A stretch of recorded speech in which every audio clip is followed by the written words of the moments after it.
seguimos en los datos del día y ahora vamos a tener la oportunidad de charlar. La otra vez hablamos con ella por teléfono, pero le pedimos que venga acá directamente para conversar sobre un tema que generalmente no tiene demasiado movimiento en nuestro país, que es la economía. Ella es economista, es docente, es investigadora en la Facultad de Ciencias Económicas y Sociales de la Universidad Nacional de Mar del Plata. Es Ana Laura Catelén, Lali.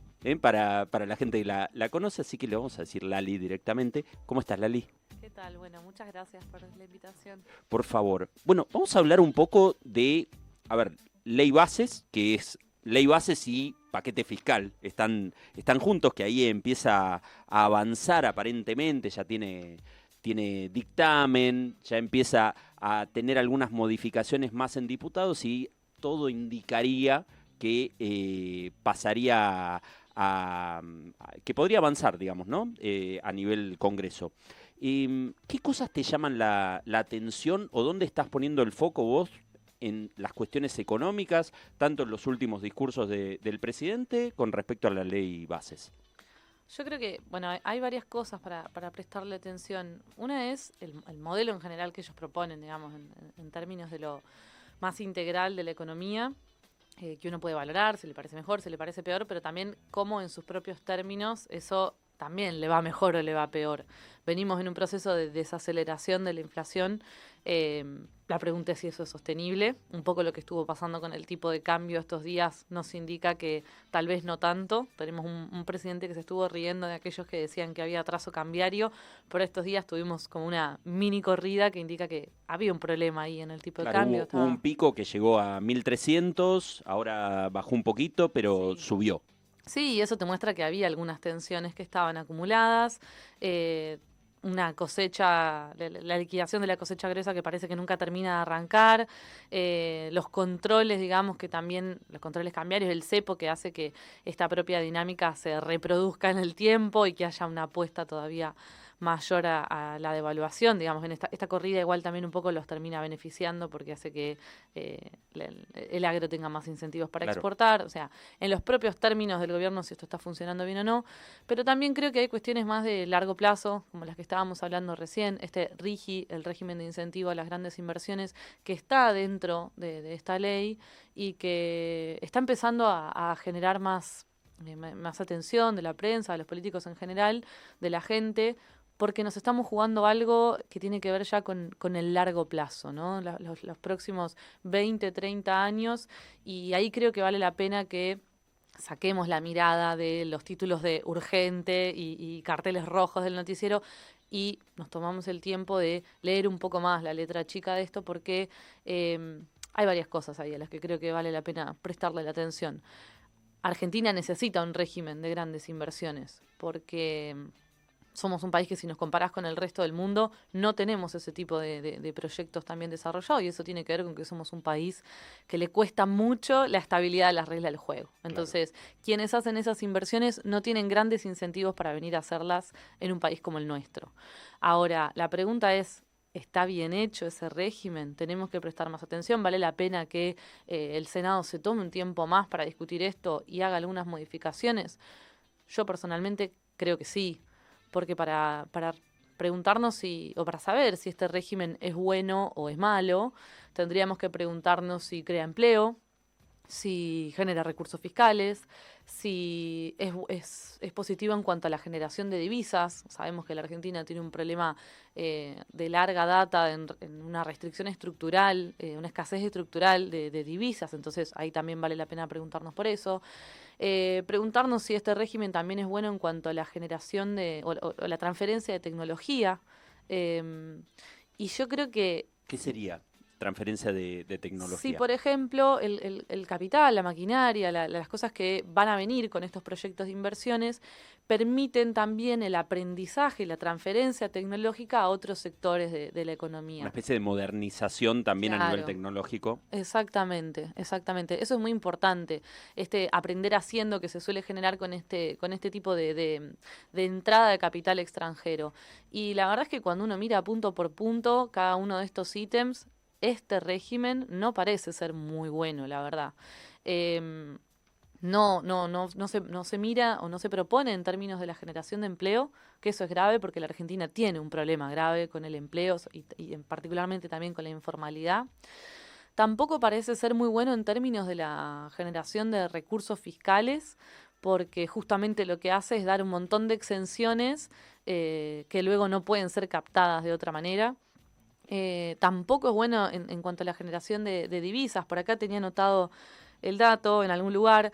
Lo que se daría es 20% de libre disponibilidad de las divisas que se generan el primer año. O sea, no tienen que liquidar esas divisas internamente, y es 40% a los 2 años y 100% de libre disponibilidad en el tercer año. O sea, tranquilamente esos dólares pueden estar moviéndose adentro de nuestro sistema, pero sin generar nada internamente, en un país que tiene este problema estructural de escasez de divisas. Entonces, tampoco genera beneficios por ahí, y tampoco lo genera en esto que hablamos de la transferencia tecnológica, porque no están pensadas políticas que acompañen que este capital que entra pueda generar lo que a veces se le dice como el spillover, o ese derrame de conocimiento tecnológico, de prácticas tecnológicas en otros sectores. Eso tiene que ver con que haya una política industrial que le dé soporte también a un régimen como este. Bien, estamos hablando con Ana Laura Catelén, que es economista, estamos hablando sobre el RIGI o RI, no nos ponemos de acuerdo del todo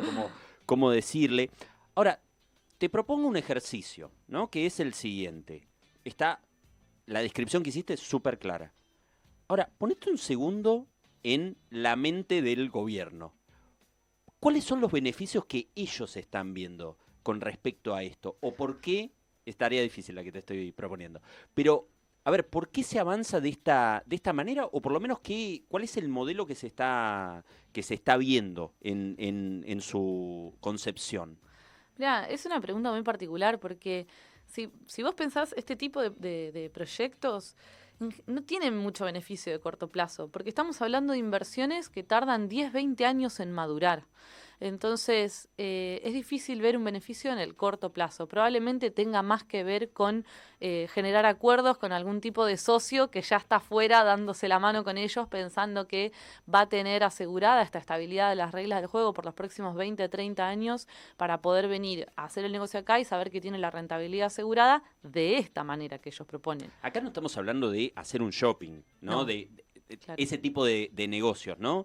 ¿Se te ocurre algún ejemplo de, por ejemplo, no sé, tiene que ver con minería, tiene que ver con litio, tiene que ver con ese tipo de industrias? Tiene que ver justo con lo que vos decís, minería, tiene que ver con hidrocarburos. El caso del litio es muy particular porque es un recurso que nosotros estamos subexplotando si nos comparamos con otros vecinos, con países vecinos. Con Chile, por ejemplo. Con Chile mismo.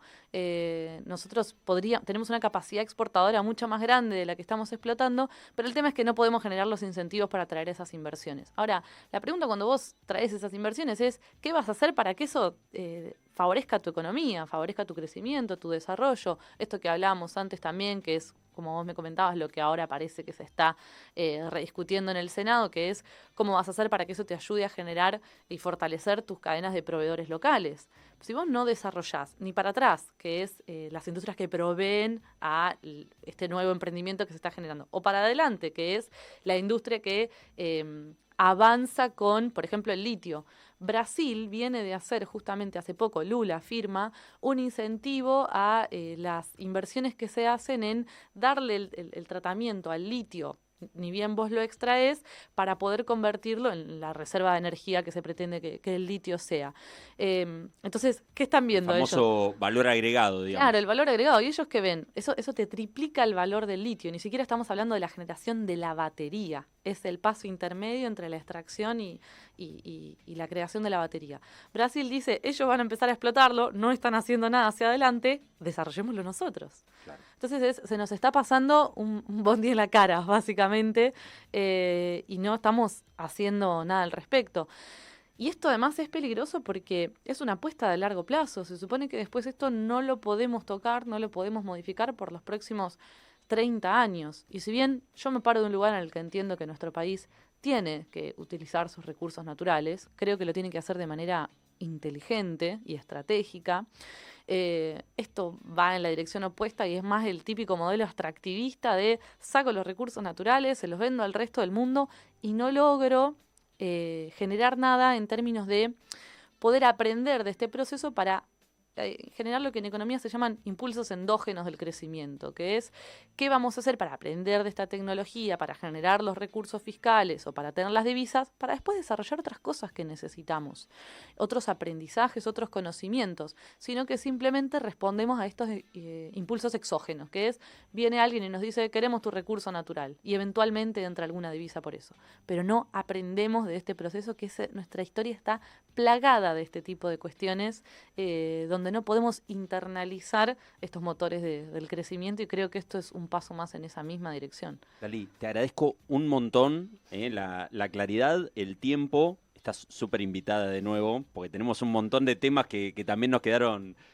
por ir charlando, y creo que el hecho también de tener presidente economista abre a un montón de conceptos en los discursos y demás, que estaría bueno también ir explicando. Justo hoy estuve escuchando, antes venía acá, el discurso de Milei en el Luna Park, y me parecía, estaba plagado de conceptos de economía, que uno ve en la carrera de economía, que creo que necesitan un subtitulado. Y creo que igual tampoco está tan claro qué quiere decir. Creo que él no tiene tan claro qué quiere decir cuando dice estas cosas, así que si Vamos a requiere armar un una especie de columna de subtitulado económico. Muchas gracias por venir. Gracias a vos. Era Ana Laura Catelén, es economista, es docente, es investigadora en la Facultad de Ciencias Económicas, y ahí estábamos hablando un poquito sobre el RIGI, sobre las dinámicas económicas de nuestro país. Nos quedan 5 minutos de los datos del día. Vamos a una pausa muy, muy corta y ya volvemos.